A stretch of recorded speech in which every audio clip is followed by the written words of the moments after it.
শুরু হলো সব খবর, কম সময়ে সব খবর একসাথে।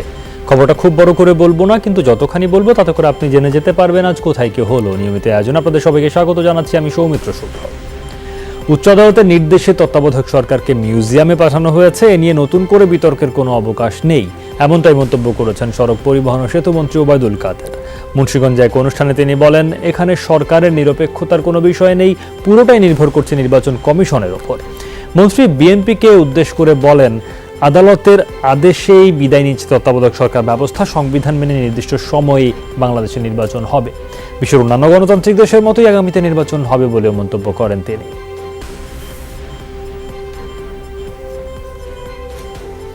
পৃথিবীর অন্যান্য গণতান্ত্রিক দেশে যেভাবে নির্বাচন হয়, বাংলাদেশেও ঠিক সেভাবে নির্বাচন হবে। সরকারের এখানে নিরপেক্ষতার কোনো বিষয় নেই, নিরপেক্ষ থাকতে হবে নির্বাচন কমিশন। বিএনপিতে কোনো সংকট নেই, সংকটে পুরো জাতি বলে মন্তব্য করেছেন বিএনপি মহাসচিব মির্জা ফখরুল ইসলাম আলমগীর। রোববার দুপুরে জাতীয় প্রেস ক্লাবে ওলামা দলের ৪২তম প্রতিষ্ঠাবার্ষিকীর আলোচনায় তিনি এই মন্তব্য করেন। বলেন, দেশে বর্তমানে কোনো গণতন্ত্র নেই, জবাবদিহিতাও নেই। এ সময় বিভিন্ন ইস্যুতে সরকারের সমালোচনা করে মির্জা ফখরুল ইসলাম আলমগীর বলেন, বর্তমানে দেশে আইন শৃঙ্খলা বলতে কিছুই নেই, সরকার সব প্রতিষ্ঠানকে দলীয়করণ করেছে বলেও মন্তব্য করেন বিএনপি মহাসচিব।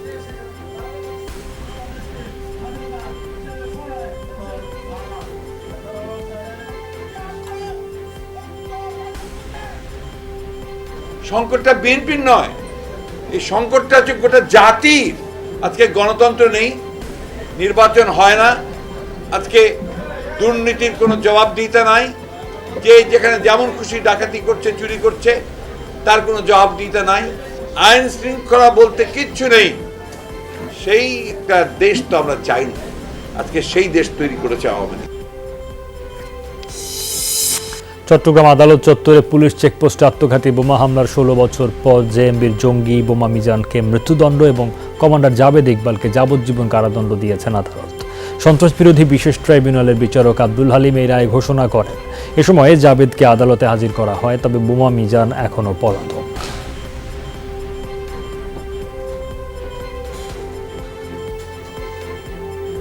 সাক্ষীর পর্যবেক্ষণ অবজারভেশন করে সবকিছু তার বিরুদ্ধে পাওয়াতে তাকে মৃত্যুদণ্ড দিয়েছে। আর জাবেদ ইকবাল তাকে মৃত্যুদণ্ডের পরিবর্তে যাবজ্জীবন কারাদণ্ড, ২ লাখ টাকা জরিমানা অনাদায়ে ২ বছর সাজা দিয়েছে। ১৬ জন মানুষের হাত পা উড়ে গেছে, ৩ জন মানুষ নিহত হয়েছে। এরকম একটা মামলায় আমরা যাবজ্জীবন প্রত্যাশা করি নাই। কনসিডারেশন আশা করেছিলাম, কারণ 19 বছর বয়সে সে জেএমবির সাথে যুক্ত হয়েছে, সে তখন ভালো বুঝতে পারেনি। জাবেদ ইকবালের পক্ষে আমি এই রায় সন্তুষ্ট না, যেহেতু মামলা শুরু থেকে শেষ পর্যন্ত কোথাও ওনার ইমপ্লিকেটেড নেই, ইনভলভমেন্ট নেই, সেই জন্য ওনার পক্ষে আপিল করা হবে। এদিকে ঝিনাইদহের আদালতের নথিপত্র রাখার মালখানায় বিস্ফোরণের ঘটনায় একজন নিহত হয়েছেন, আহত হয়েছেন অন্তত ৩ জন। দুপুরে চিফ জুডিশিয়াল ম্যাজিস্ট্রেট আদালতে এই ঘটনা ঘটে। স্থানীয়রা জানান, হঠাৎ বিকট শব্দ শুনতে পেয়ে তারা ছুটে যান। সেখানে গিয়ে দেখতে পান মালখানায় পড়ে থাকা অনেক নথিপত্র পুড়ে গেছে। খবর পেয়ে ফায়ার সার্ভিস কর্মীরা ঘটনাস্থলে গিয়ে একজনের মরদেহ উদ্ধার করে, গুরুতর অবস্থায় আরও ৩ জনকে উদ্ধার করে সদর হাসপাতালে পাঠানো হয়। পুলিশ জানায়, মালখানা সংস্কারের কাজ করছিলেন মিস্ত্রিরা, তাদের ব্যবহৃত কোনো মেশিন থেকে বিস্ফোরণ হয়েছে বলে প্রাথমিকভাবে ধারণা করা হচ্ছে।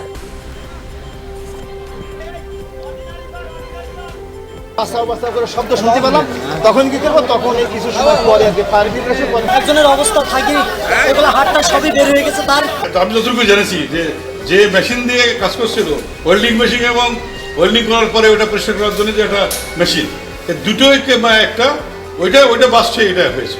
সংবাদ পেয়ে তাড়াহুড়ো করে আসে একজন লোককে ক্ষতবিক্ষত শরীর দেখে তাকে আমি আমাদের পুরো গাড়িতে করে হাসপাতালে ফেলে দিতে। রাজধানীর বনানীর রেইনট্রি হোটেলে 2 শিক্ষার্থীকে ধর্ষণ মামলার রায় ১২ অক্টোবর ঘোষণা করা হবে। ঢাকার নারী ও শিশু নির্যাতন দমন ট্রাইব্যুনাল এই দিন ধার্য করেন। একই সাথে 5 আসামির জামিন বাতিল করে কারাগারে পাঠানোর আদেশ দেওয়া হয়। 2017 সালের 28 মার্চ জন্মদিনের অনুষ্ঠানে আমন্ত্রণ জানিয়ে অস্ত্রের মুখে ওই 2 ছাত্রীকে ধর্ষণের অভিযোগে মামলা হয়। আসামি করা হয় আপন জুয়েলার্সের কর্ণধার দিলদার আহমেদের ছেলে সাফাত আহমেদ সহ 5 জনকে। রাজধানীর গুলশানে কলেজ ছাত্রী মোসারাত জাহান মুনিয়াকে ধর্ষণের পর হত্যা মামলায় মডেল ফারিয়া মাহবুব পিয়াসার 2 দিনের রিমান্ড মঞ্জুর করেছেন আদালত। ঢাকা মহানগর হাকিম নিভানা খায়ের জেসি রিমান্ড মঞ্জুর করেন। সকালে পিয়াসাকে ঢাকা মহানগর হাকিম আদালতে হাজির করে পুলিশ। মুনিয়াকে হত্যা ও ধর্ষণ মামলায় পিয়াসাকে গ্রেফতার দেখিয়ে 7 দিনের রিমান্ড আবেদন করা হয়। শুনানি শেষে বিচারক পিয়াসাকে গ্রেফতারের আবেদন সহ 2 দিনের রিমান্ড মঞ্জুর করেন। 16 আগস্ট আদালতে দাখিল করা মেডিকেল রিপোর্টে বলা হয় মুনিয়া 2 থেকে 3 সপ্তাহের অন্তঃসত্ত্বা ছিলেন। ডিএনএ সহ সব মেডিকেল রিপোর্ট হাতে পাওয়ার পর বসুন্ধরার এমডি সায়েম সোভান আনভিরকে প্রধান আসামি করে 8 জনের বিরুদ্ধে মামলা করেন মুনিয়ার বড় বোন তানিয়া। মামলায় বসুন্ধরা গ্রুপের চেয়ারম্যান আহমেদ আকবর সোভান, মা আফরোজা সোভান ও আনভিরের স্ত্রীকেও আসামি করা হয়েছে। মুনিয়া যে বাসায় মারা গেছেন সেই বাসার মালিককেও। গেল 26 এপ্রিল বনানীর একটি ফ্ল্যাট থেকে মুনিয়ার মরদেহ উদ্ধার করে পুলিশ। আদালতের নির্দেশে এই মামলা তদন্ত করেছে পিবিআই।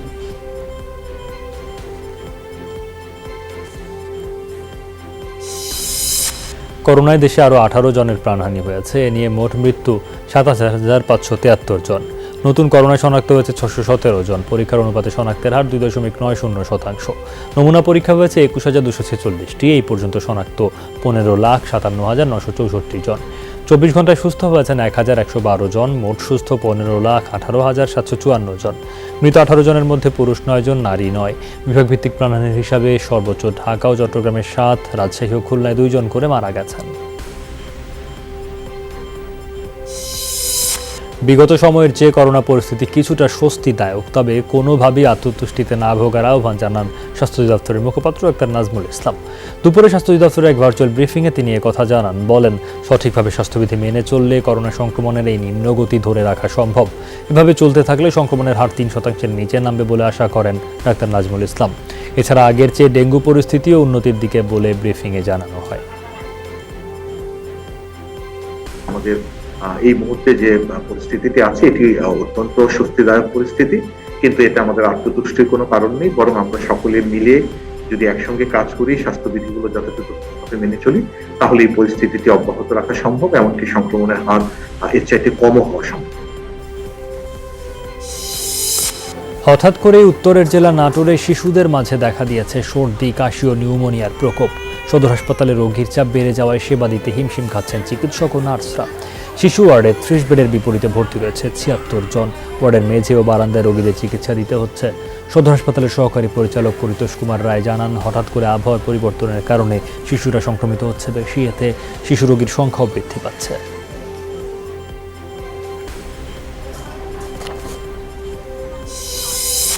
মা ইলিশ রক্ষায় মধ্যরাত থেকে শুরু হলো মাছ ধরায় নিষেধাজ্ঞা। আগামী 25 অক্টোবর পর্যন্ত নদী কিংবা সাগরে ধরা যাবে না ইলিশ। এই সময় সরকারি খাদ্য সহায়তা নিশ্চিতের দাবি জানিয়েছেন বরগুনার জেলেরা। শেষ সময় ধরা পড়া ইলিশ বাজারজাত করা ও বিক্রিতে যেন কোনো আইনগত সমস্যায় না পড়েন সেদিকে নজর দেওয়ার দাবি তাদের।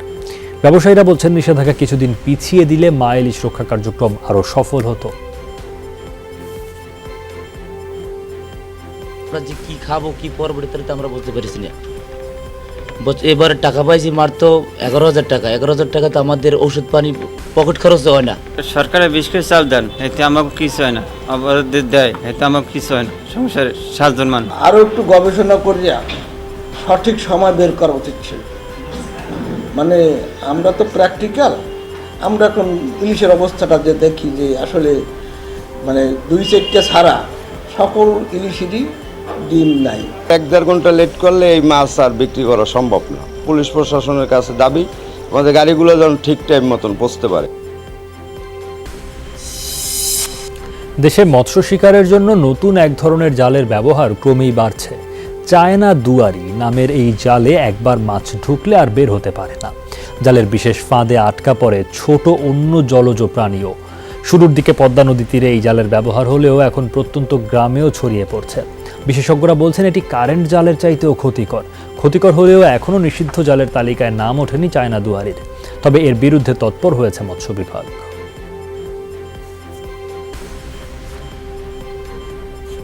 কারেন্ট জাল পাততাম, কারেন্ট জালে মাছ হয় না, ওটা হলো একটা পচা ব্যবসা। তারপরেও পুলিশ উৎপাত করে, ফিশারিতে উৎপাত করে। পরে 1.5 লাখ টাকা লোন করে আমি কিছু দুয়ারি করছি।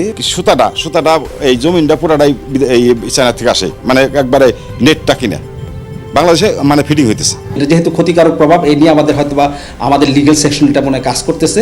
আমার মনে হয় খুব সহসাই আপনাদের এই চায়না দুটির নাম উল্লেখ করে আমাদের মনে হয় যে গ্যাজেট চলে আসবে আর কি। জাতিসংঘের সাধারণ পরিষদের ৭৬তম অধিবেশনের বিভিন্ন দিক তুলে ধরতে সোমবার বিকেলে সংবাদ সম্মেলন করবেন প্রধানমন্ত্রী শেখ হাসিনা। বিকাল ৪টায় গণভবন থেকে ভিডিও কনফারেন্সে সংবাদ সম্মেলনে অংশ নেবেন তিনি। সাংবাদিকরা প্রধানমন্ত্রীর কার্যালয় থেকে সংযুক্ত থাকবেন। ২৪ সেপ্টেম্বর জাতিসংঘ সাধারণ পরিষদের ৭৬তম অধিবেশনে ভাষণ দেন প্রধানমন্ত্রী শেখ হাসিনা। তিনি বাংলাদেশের জাতির পিতা বঙ্গবন্ধু শেখ মুজিবুর রহমানের পদাঙ্ক অনুসরণ করে বাংলায় ভাষণ দেন। ১৯ থেকে ২৪ সেপ্টেম্বর নিউ ইয়র্কে অবস্থানকালে তিনি বেশ কয়েকটি উচ্চ পর্যায়ের ও রুদ্ধদ্বার বৈঠকে যোগ দেন এবং বিভিন্ন সরকার, রাষ্ট্র ও সংগঠনের প্রধানের সঙ্গে কয়েকটি দ্বিপক্ষীয় বৈঠক করেন। ৫৮,০০০ ভোট বেশি পেয়ে ভবানীপুরে নিরঙ্কুশ জয় পেলেন পশ্চিমবঙ্গের মুখ্যমন্ত্রী মমতা ব্যানার্জি। রোববারের এই উপনির্বাচনে ৭১% বেশি ভোট পেয়েছেন তৃণমূল নেত্রী। অপরদিকে মাত্র ২৬,০০০ ভোট পেয়েছেন প্রতিদ্বন্দ্বী বিজেপি প্রার্থী প্রিয়াঙ্কা তিব্রেওয়াল। গণনার শুরু থেকে এগিয়ে ছিলেন মমতা। শেষ পর্যন্ত নিজের রেকর্ড ভেঙে বিজয়ের হাসি হাসলেন এই নেত্রী। রাজ্যের বাকি ২ আসন জঙ্গিপুর এবং শমশেরগঞ্জেও এগিয়ে তৃণমূলের ২ প্রার্থী। ভোট গণনাকে কেন্দ্র করে সহিংসতা এড়াতে ত্রিস্তরের নিরাপত্তা বলে ঘিরে রাখা হয়েছিল গণনা কেন্দ্রগুলো। জারি করা হয় ১৪৪ ধারা।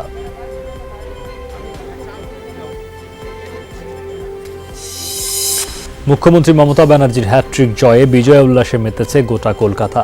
নির্বাচন কমিশনের করোনা বিধি উপেক্ষা করেই চলছে মিছিল, মিষ্টি বিতরণ। দলটির নেতারা বলছেন শুধু রাজ্য নয় বরং গোটা ভারতকে নেতৃত্ব দেওয়ার পথে তৃণমূল কংগ্রেস। বিরোধীদের বক্তব্য, ফলাফল যাই হোক ছাড়ছেন না রাজনীতির মাঠ।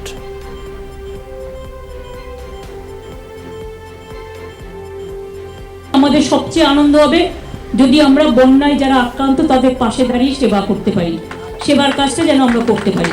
একসাথে দিল্লি যাচ্ছি এবং বিজেপি হটাও দেশ বাঁচাও। দ্যাট আই কংগ্রাচুলেট দিদি ফর দ্য ভিক্টরি, প্রণাম জানাই ওনাকে। অ্যান্ড কিন্তু এটাও বলবো দিদিকে যে নেক্সট টাইম যদি ছাপ্পা ভোট দিতে কাউকে আপনারা পাঠান, দিদি প্লিজ দয়া করে আপনার পার্টির সংগঠনের লোককে পাঠাবেন না। নির্বাচনে অংশগ্রহণের যে শতাংশ, অংশগ্রহণের মধ্য দিয়ে এটা বোঝা যাবে যে মমতা ব্যানার্জির প্রতি সেখানকার মানুষের স্বতঃস্ফূর্ত উচ্ছ্বাস আছে কি নেই। ইতালির মিলান শহরের কাছে একটি দোতলা ভবনের সাথে ধাক্কা লেগে বিধ্বস্ত হলো যাত্রীবাহী প্রাইভেট বিমান।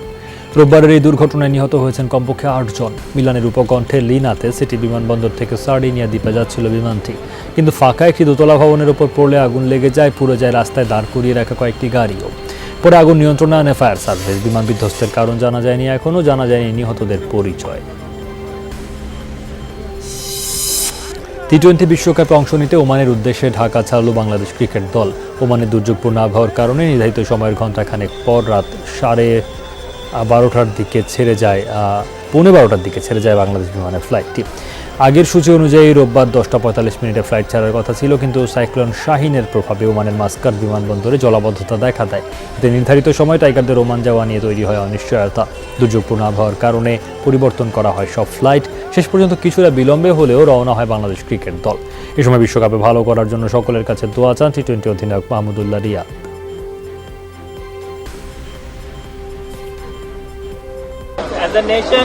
আমাদের খুব ভালো একটা সুযোগ এই ওয়ার্ল্ড কাপে, যদি ইনশাআল্লাহ আমরা ভালো ক্রিকেট খেলতে পারি, কনসিস্টেন্টলি থাকতে পারি, যদি আমরা যেরকম ক্রিকেট খেলছি লাস্ট কয়েকটা সিরিজে ওরকম আত্মবিশ্বাস নিয়ে যদি আমরা খেলতে পারি, ইনশাআল্লাহ আমাদের জন্য ভালো রেজাল্ট অ্যাচিভ করা সম্ভব। নির্মাণে প্রচলিত স্টিল বেছে নেবেন নাকি বেছে নেবেন এশিয়ার প্রথম কোয়ান্টাম ইলেকট্রিক আর্ক ফার্নেসে তৈরি বিশ্ব সেরা স্টিল জিপিএইচ ইস্পাত, দৃঢ়তার প্রতিশ্রুতি। আরও জানাতে এই মুহূর্তে নিউজ রুম থেকে যোগ দিচ্ছেন সহকর্মী মামুনুর রশিদ।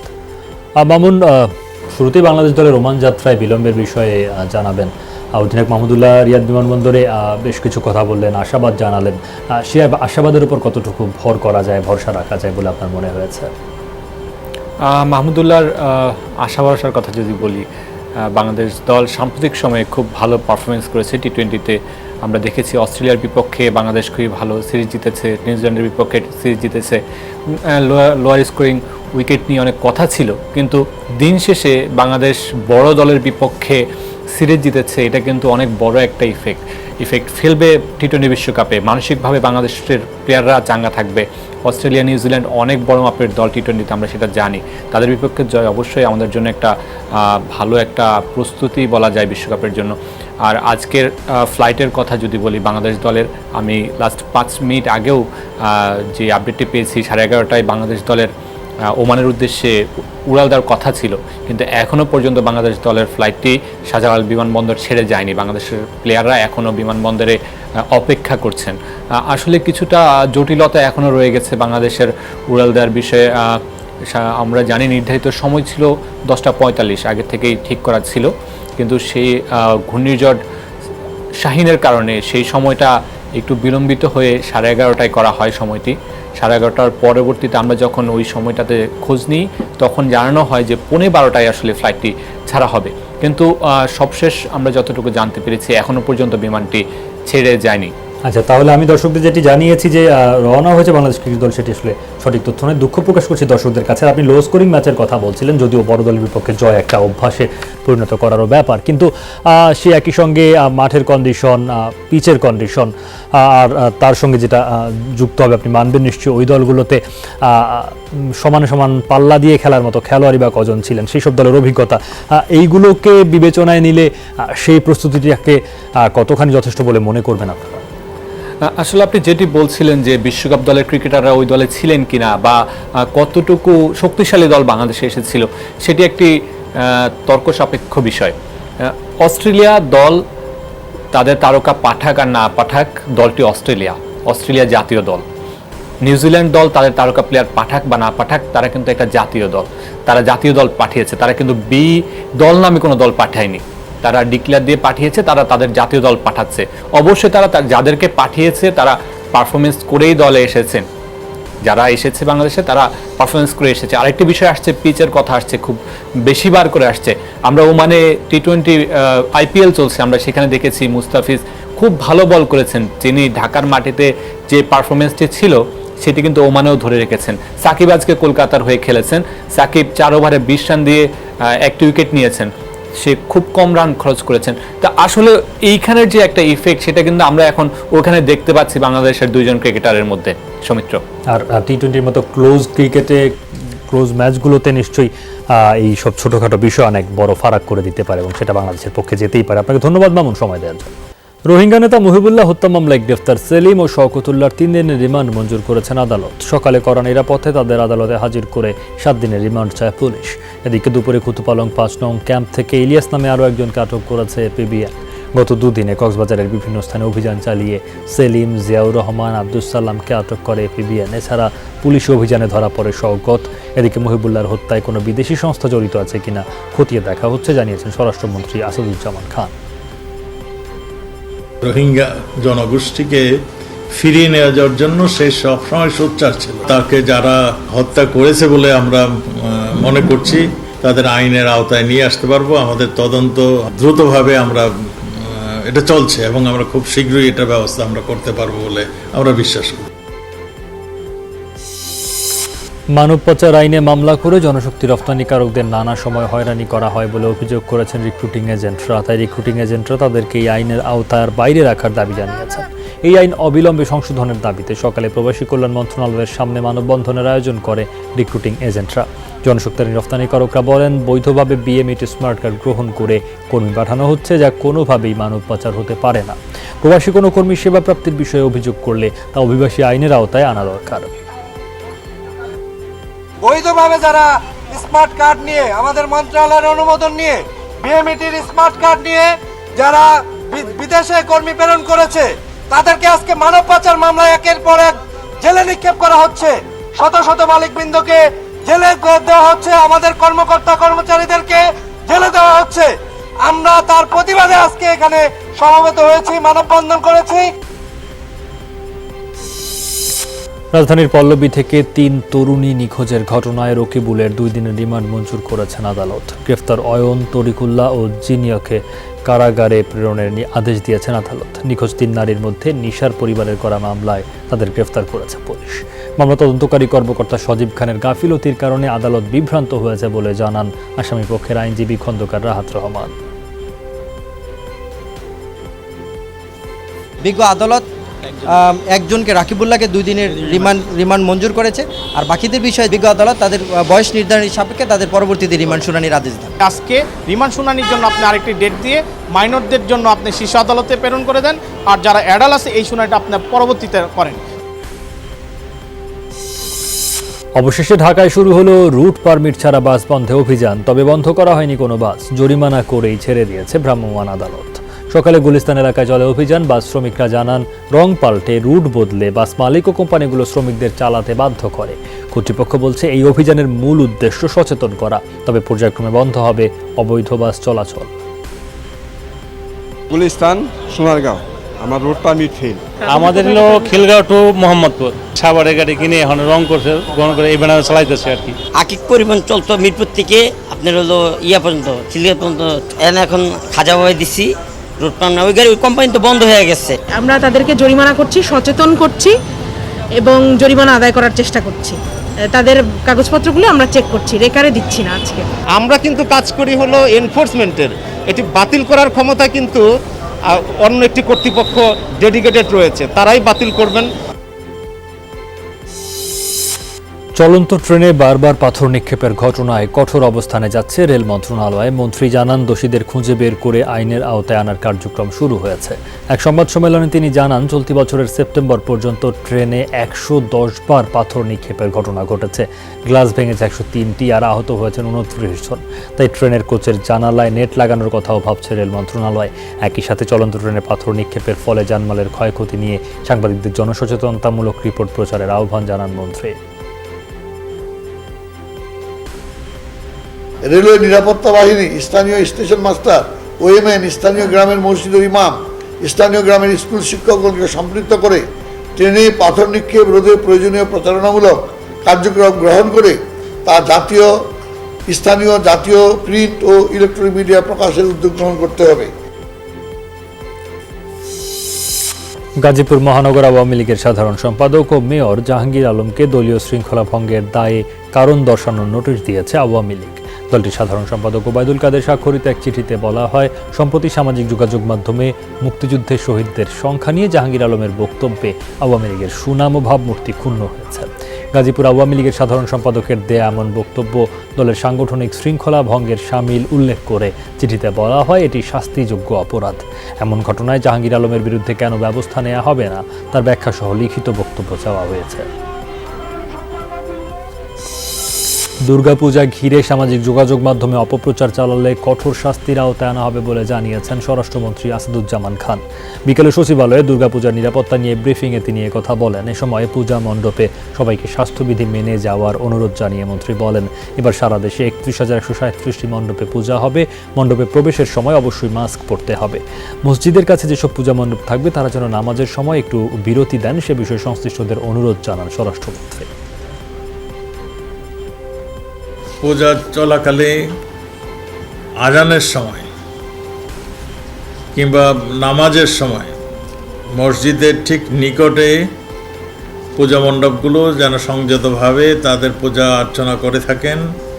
বাদ্যযন্ত্র সেই সময়ের জন্য কিছুক্ষণ বন্ধ রাখেন। আমরা সেইটাও পূজা উদযাপনকারী যে পূজা মণ্ডপ সেখানে বলা হয়েছে। ভারতে ধান সংগ্রহে সরকারের গাফিলতির প্রতিবাদে ব্যাপক বিক্ষোভ হয়েছে হরিয়ানায়। শনিবার পুলিশের সাথে হয় কৃষকদের সংঘাত। শস্য সংরক্ষণে দ্রুত সরকারি পদক্ষেপের দাবিতে বড় ধরনের আন্দোলন হয়েছে কার্নাল, আম্বালা, সিরসা শহরে। এ সময় পুলিশি বাধার মুখেও পড়েন ক্ষুব্ধ কৃষকরা। তাদের ঠেকাতে জলকামান ব্যবহার করে নিরাপত্তা বাহিনী। রাজ্যটিতে খরিফ শস্য সংগ্রহ ও সংরক্ষণ প্রক্রিয়া 1 অক্টোবর শুরুর কথা থাকলেও সেটি পেছানো হয় 11 তারিখ। কৃষকদের অভিযোগ, তাতে ব্যাপক ক্ষতির মুখে পড়বে তারা, কারণ অন্যান্য রাজ্যে এরই মধ্যে ধান বাজারজাত করা হয়েছে। আন্দোলনের মুখে 3 তারিখ থেকে সংরক্ষণ শুরুর ঘোষণা দেন মুখ্যমন্ত্রী মনোহরলাল খাট্টার। ভারতের হিমাচল প্রদেশের সিমলায় একটি বহুতল ভবন ধসে পড়েছে, তবে এতে কোনো হতাহতের ঘটনা ঘটেনি। স্থানীয় প্রশাসন জানায়, গেল সপ্তাহে খালের পাড়ে 2টি ভবন ধসে পড়ে। এরপরই ঝুঁকিপূর্ণ ঘোষণা করা হয় এলাকাটি। প্রাণহানি এড়াতে আগেই সরানো হয় বহু বাসিন্দাকে। একদিন পরই ধসে পড়ে অপর ভবনটিও। স্থানীয় এক ব্যক্তি সেই দৃশ্য ধারণ করেন মোবাইলে, পরে তা ছড়িয়ে পড়ে সামাজিক যোগাযোগ মাধ্যমে। আগে হোক পরে হোক তালেবানকে স্বীকৃতি দিতেই হবে যুক্তরাষ্ট্রকে। টিআরটি ওয়ার্ল্ডকে দেয়া এক সাক্ষাৎকারে এমন মন্তব্য করেছেন পাকিস্তানের প্রধানমন্ত্রী ইমরান খান। বলেন, তালেবান আফগানিস্তানের ক্ষমতা দখল করায় হতবাক যুক্তরাষ্ট্র। তার উদ্বেগ, আফগানিস্তানের জব্দ করে রাখা রিজার্ভ মার্কিন প্রশাসন উন্মুক্ত না করলে দেশটিতে চরম অস্থিতিশীলতা তৈরি হবে। নিজেকে তালেবানপন্থী মনে করেন কিনা এই প্রশ্নের জবাবে বলেন, সামরিক হস্তক্ষেপের মাধ্যমে সমাধানের বিরোধী তিনি। জানান, তালেবানের প্রতি শুধু প্রতিবেশীর সমর্থন আফগানিস্তানে পরিবর্তন আনবে না, বরং আঞ্চলিক ও আন্তর্জাতিক শক্তিগুলোর স্বীকৃতিই হবে সংকট সমাধানের কার্যকর উপায়। যুক্তরাষ্ট্রের সাথে পাকিস্তানের সম্পর্ক জানান, তালেবানের প্রতি শুধু প্রতিবেশীর সমর্থন আফগানিস্তানে পরিবর্তন আনবে না, বরং আঞ্চলিক ও আন্তর্জাতিক শক্তিগুলোর স্বীকৃতিই হবে সংকট সমাধানের কার্যকর উপায়। যুক্তরাষ্ট্রের সাথে পাকিস্তানের সম্পর্ক বহু বছরের, তবে আফগান ইস্যুতে আমরা মনে করি যুক্তরাষ্ট্রের এখনকার ভূমিকা বেশ জটিল। যদি তারা জব্দকৃত অর্থ ছেড়ে না দেয়, সবচেয়ে বড় ভুক্তভোগী হবে আফগান জনগণ। আর তালেবানের মানবাধিকার লঙ্ঘন নিয়ে কথা উঠলে কাশ্মীর ইস্যুতেও আলোচনা হওয়া উচিত। ৮০ লাখ বাসিন্দার জন্য কাশ্মীরকে কারাগার বানিয়ে রেখেছে কয়েক হাজার ভারতীয় সেনা। আফগানিস্তানের পাঞ্জশির উপত্যকার ১০ এতিম শিশুর আশ্রয় হলো অস্ট্রেলিয়ায়। সেখানে দিব্যি নাচ, গান আর খেলাধুলায় মেতে আছে শিশুরা। গেল সপ্তাহে সীমান্ত পাড়ি দিয়ে পাকিস্তান পৌঁছায় তারা, সেখান থেকে বিমান যোগে অস্ট্রেলিয়া। বর্তমানে ১০ দিনের কোয়ারেন্টাইনে আছে শিশুরা।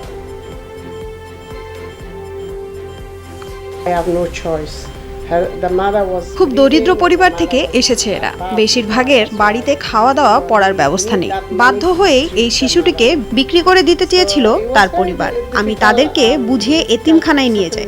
এছাড়া চিকিৎসার অভাবেও মারা গেছেন অনেকের মা।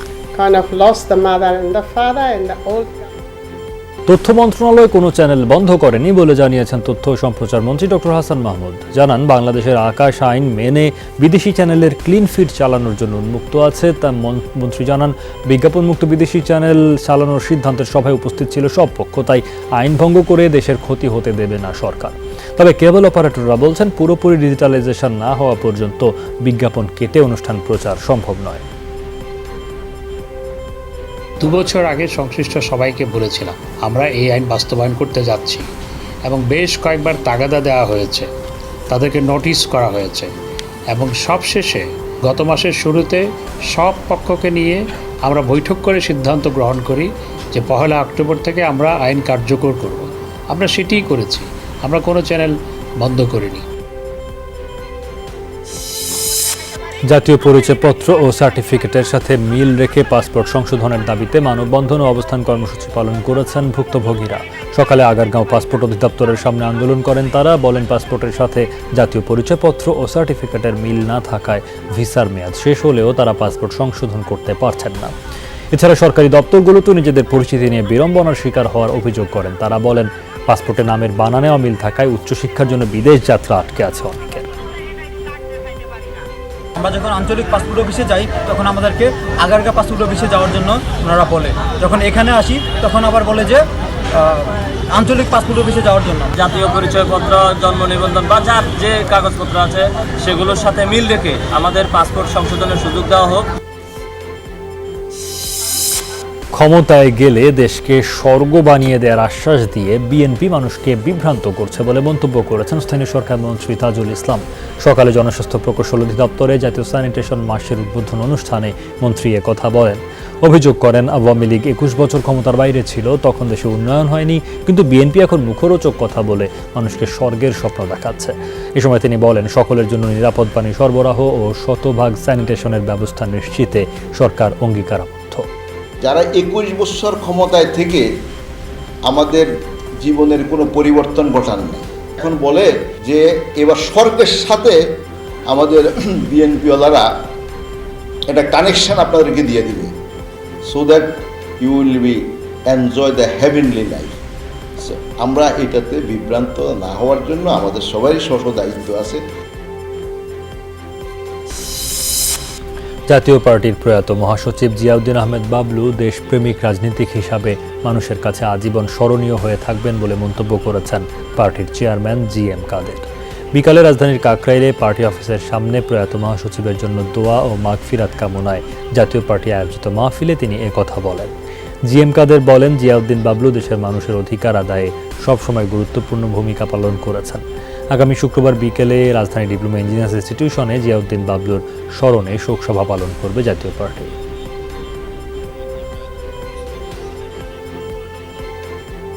আমাদের প্রিয় মহাসচিব জিয়াউদ্দিন আহমদ বাবলু সাহেব তিনি হয়েছেন অত্যন্ত জনপ্রিয় এবং দেশপ্রেমিক একজন রাজনীতিবিদ হিসাবে দেশের মানুষ তাকে গ্রহণ করেছেন। উনি আজীবন দেশের জনগণের স্বার্থে কাজ করেছেন, দেশের জনগণের অধিকার আদায়ের সংগ্রামে সবসময় উনি সক্রিয় ছিলেন। 9 মাস ধরে চড়ছে আটা ও ময়দার দাম। চলতি বছরের জানুয়ারির তুলনায় দর বেড়েছে প্রায় 25%, অথচ এর কোনো যৌক্তিক কারণ নেই।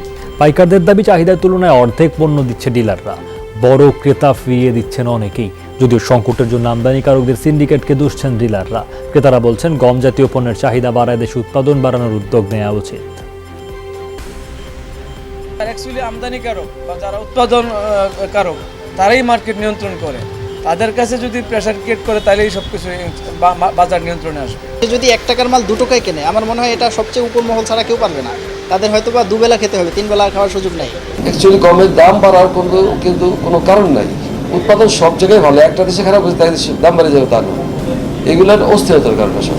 রাশিয়া বা ইউক্রেন থেকে যে গমগুলো আসে সেগুলো অনেক হাই রেট ছিল, বুকিং মানে অনেক হাই রেট ছিল। মাঝখান দিয়ে ইন্ডিয়া থেকে আমরা কিছু কম দামে গম পেয়েছিলাম, কম দামে বলতে বাজার দামে আর কি কিছু গম পেয়েছিলাম। সেনাবাহিনীর পদাতিক করে ইনফ্যান্ট্রি রেজিমেন্টের 6ষ্ঠ কর্নেল অব দি রেজিমেন্ট হিসেবে অভিষিক্ত হলেন বাহিনী প্রধান জেনারেল এস.এম. শফিউদ্দিন আহমেদ। সকালে রাজশাহী সেনানিবাসে শহীদ কর্নেল আনিস প্যারেড গ্রাউন্ডে ঐতিহ্যবাহী এই অভিষেক সম্পন্ন হয়। এর মধ্য দিয়ে কর্নেল অব রেজিমেন্ট হিসেবে সেনাবাহিনীর রেজিমেন্ট অব দ্য মিলেনিয়ামের অভিভাবকের দায়িত্ব গ্রহণ করলেন সেনাপ্রধান। সকালে প্যারেড স্কোয়ারে পৌঁছালে জেনারেল এস.এম. শফিউদ্দিন আহমেদকে গার্ড অব অনার প্রদান করা হয়। এরপরই বাংলাদেশ ইনফ্যান্ট্রি রেজিমেন্টের কর্নেল র্যাঙ্ক ব্যাজ পরিয়ে দেওয়া হয়। পরে স্বাধীনতা যুদ্ধে রেজিমেন্টের বীর শহীদদের স্মরণে নির্মিত স্মৃতিস্তম্ভে পুষ্পস্তবক অর্পণ করেন তিনি। সবশেষে রেজিমেন্টের বাৎসরিক অধিনায়ক সম্মেলনে যোগ দেন সেনাপ্রধান। কর্নেল অব দ্য রেজিমেন্ট হিসেবে আমার সার্বক্ষণিক প্রচেষ্টা থাকবে পদাতিক কোরের চলমান আধুনিকায়ন এবং এটাকে আরও ত্বরান্বিত করা, নতুন সামরিক সরঞ্জাম সংযোজিত করে আরও উদ্যমী পদাতিক বাহিনী গড়ে তোলা আমার লক্ষ্য হবে। জ্বালানি সংকট দূর করতে কাল থেকে মাঠে নামানো হচ্ছে সেনাবাহিনী। শনিবার এই তথ্য জানালেন ব্রিটিশ প্রধানমন্ত্রী বরিস জনসন। বলেন, দেশে কোনো জ্বালানির সংকট নেই, বরং গাড়ি চালকের স্বল্পতায় তৈরি হয়েছে সমস্যা। শ্রমিক সংকট দূর করতে 3 শতাধিক বিদেশি চালককে অস্থায়ী ভিসা দেওয়ার কথাও জানান বরিস জনসন। তাছাড়া ট্যাঙ্কার চালক হিসেবে কাজ করবে সেনাবাহিনীর কয়েকশো সদস্য। ফলে দ্রুতই পরিস্থিতি স্বাভাবিক অবস্থায় ফিরবে আশাবাদ প্রধানমন্ত্রীর। এ সময় কেউ যেন অতিরিক্ত তেল না কেনে সেটি নিশ্চিতের নির্দেশ দেন তিনি। লিবিয়ার পশ্চিমাঞ্চলে সাঁড়াশি অভিযান চালিয়ে 4000 অভিবাসন প্রার্থীকে আটক করল দেশটির স্বরাষ্ট্র মন্ত্রণালয়। শনিবার এই তথ্য নিশ্চিত করা হয়। গারগারেশ এলাকায় চালানো হয় মাদক চোরাচালান বিরোধী অভিযান। এ সময় কাগজপত্রহীন এসব অভিবাসন প্রত্যাশীকে আটক করা হয়। এদের মধ্যে বহু নারী ও শিশু রয়েছে। স্বরাষ্ট্র মন্ত্রণালয় জানায়, আটককৃতদের অনেকের সাথে জাতিসংঘের শরণার্থী বিষয়ক সংস্থা UNHCR এর নিবন্ধন ছিল, কিন্তু বৈধতা বিষয়ে এখনও কিছু জানায়নি জাতিসংঘ। লিবিয়ায় বসবাসকারী অবৈধ অভিবাসীরা যে কোনো সময় আটকের শিকার হন।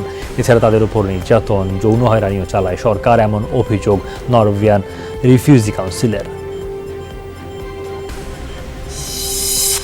মুম্বাইয়ে মাদকদ্রব্য জব্দের ঘটনায় আটক করা হয়েছে বলিউড সুপারস্টার শাহরুখ খানের বড় ছেলে আরিয়ান খানকে। ভারতের মাদক নিয়ন্ত্রণ সংস্থা NCB জানায়, শনিবার রাতে মুম্বাইয়ের উপকূলে এক প্রমোদতড়িতে অভিযান চালিয়ে আটক করা হয় নারীসহ 8 জনকে। সময় জব্দ করা হয় কোকেন, গাঁজা সহ বেশ কিছু মাদক। ভারতীয় গণমাধ্যম বলছে, আরিয়ান সহ আটক সবাইকে জিজ্ঞাসাবাদ করা হচ্ছে। তাদের কথা শোনার পর পরবর্তী ব্যবস্থা নেওয়া হবে। NCB জানায়, আরিয়ান খানের ফোন জব্দ করা হয়েছে এবং জাহাজ থেকে জব্দ মাদকের সঙ্গে তার কোনো সম্পৃক্ততা আছে কিনা তা যাচাই করে দেখা হচ্ছে। তবে এখন পর্যন্ত শাহরুখ পুত্রের বিরুদ্ধে কোনো মামলা করা হয়নি, এমনকি গ্রেফতারও দেখানো হয়নি। ঢাকার পর জেলা হিসেবে প্রথম পাসপোর্ট প্রিন্টিং কার্যক্রম শুরু হলো যশোরে।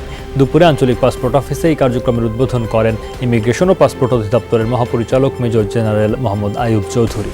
তিনি বলেন, এখন থেকে যশোর আঞ্চলিক পাসপোর্ট অফিস থেকে পাসপোর্ট প্রিন্ট হবে। ফলে খুলনা বিভাগের 10 জেলার ই পাসপোর্ট স্বল্পতম সময়ে গ্রাহকদের কাছে পৌঁছে দেওয়া সম্ভব হবে। এই অনুষ্ঠানে আরও উপস্থিত ছিলেন ই পাসপোর্ট ও স্বয়ংক্রিয় বর্ডার নিয়ন্ত্রণ ব্যবস্থাপনা প্রকল্পের প্রকল্প পরিচালক ব্রিগেডিয়ার জেনারেল সাইদুর রহমান খান সহ অনেকে।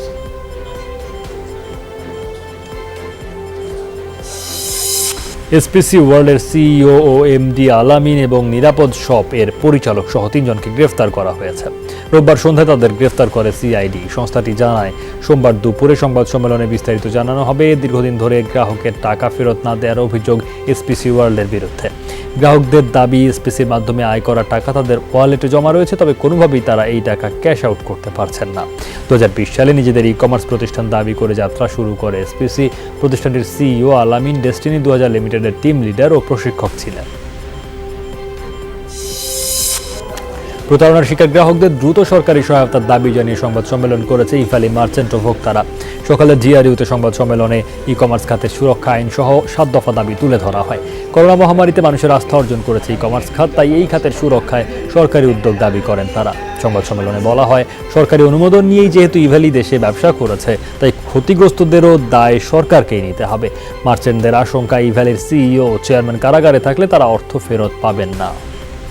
সামনে যে সিস্টেমে উনি ব্যবসা করতেছেন, তাই ওই সিস্টেমে গ্রাহক প্রতারিত হওয়ার কোনো সুযোগ নেই। উনি যদি ভিতরে থাকেন, অ্যারেস্ট হয়ে থাকেন, তো আমরা কিন্তু একেবারেই আমাদের প্রোডাক্টের আশা ছেড়ে দিতে হবে। তো সেজন্যই আমরা রাসেল সাহেবের মুক্তি চাই। আমরা চাই যে বিজনেসটা করার সুযোগ দিলে তারা এগুলা ওভারকাম করতে পারবে। হঠাৎ করে আলোচনার শীর্ষে নাটোরের লালপুর উপজেলার বিলমারিয়া ইউনিয়ন। ইমো প্রতারণার মাধ্যমে আলোচনায় এই ইউনিয়নটি। এখানকার ইমো প্রতারক চক্রের প্রায় 2 শতাধিক সদস্য সক্রিয় ছিলেন।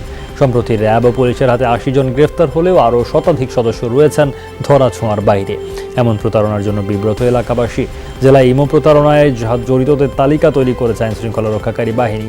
সাথে সবাইকে সচেতন হবার পরামর্শও তাদের। তো পরিমাণ টাকা হয়েছে যেটা কল্পনার বাইরে।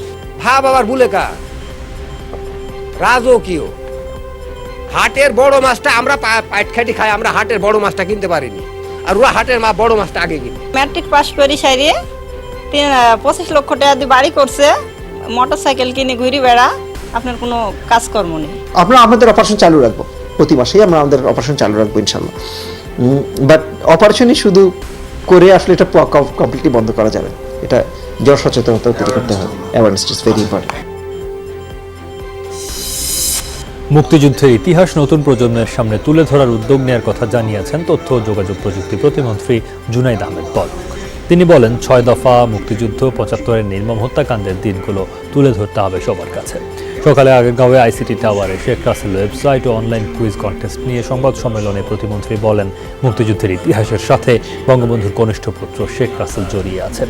ওয়েবসাইট উদ্বোধন ও অনলাইন কুইজ প্রতিযোগিতা সেই প্রক্রিয়ার একটি অংশ।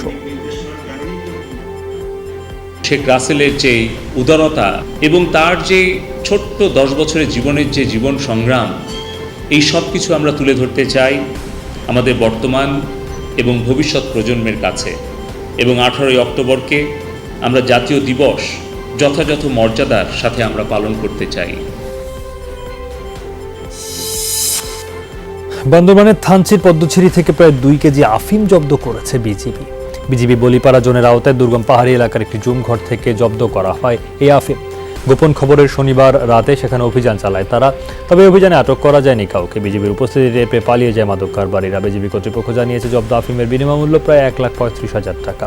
এই ধরনের অভিযান আগামীতে অব্যাহত থাকবে বলে জানিয়েছে বর্ডার গার্ড বাংলাদেশ।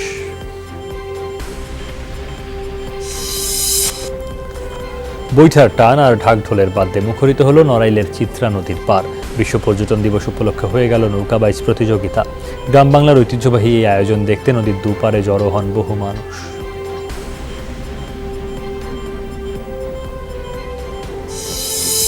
সংযুক্ত আরব আমিরাতে জমজমাট আন্তর্জাতিক প্রদর্শনী দুবাই এক্সপো 2020।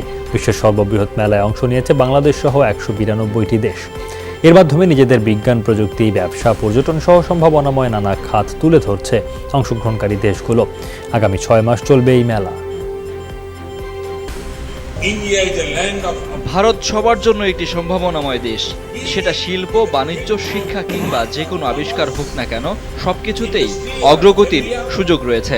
ভারতে আসুন এবং আমাদের সমৃদ্ধির অংশ হন।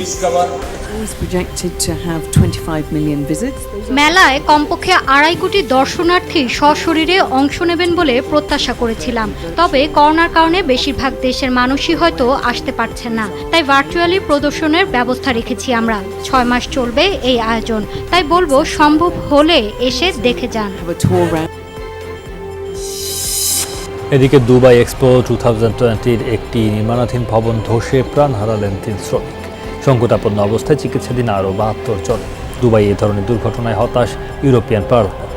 এরই মধ্যে 6 মাসের এই আন্তর্জাতিক বাণিজ্য মেলা বয়কটের ঘোষণা দিয়েছে তারা। জানিয়েছে বিদেশি শ্রমিকদের সাথে দুবাইয়ের অমানবিক আচরণে তারা ক্ষুব্ধ। অবশ্য ফরাসি পররাষ্ট্রমন্ত্রী এক বিবৃতিতে বলেছেন, ইউরোপিয়ান পার্লামেন্টের বয়কটের সাথে থাকছে না ফ্রান্স। দুবাইয়ের বাণিজ্য মেলার স্টল তৈরির কাজে নিয়োজিত 20,000-এর বেশি শ্রমিক। গাঁজা দিয়ে তৈরি নানা পণ্যের মেলা চলছে মেক্সিকোয়। রাজধানী মেক্সিকো সিটিতে 3 দিনের মেলায় তুলে ধরা হয়েছে খাবার, ওষুধ সহ নানাভাবে গাঁজার ব্যবহার। আয়োজকরা বলছেন, গাঁজা নিয়ে প্রচলিত ধারণা ভাঙতেই এই উদ্যোগ। মাদক ছাড়াও এই পাতার ভেষজ গুণ এবং নিরাপদ ব্যবহার সম্পর্কে জানাতে চান মানুষকে।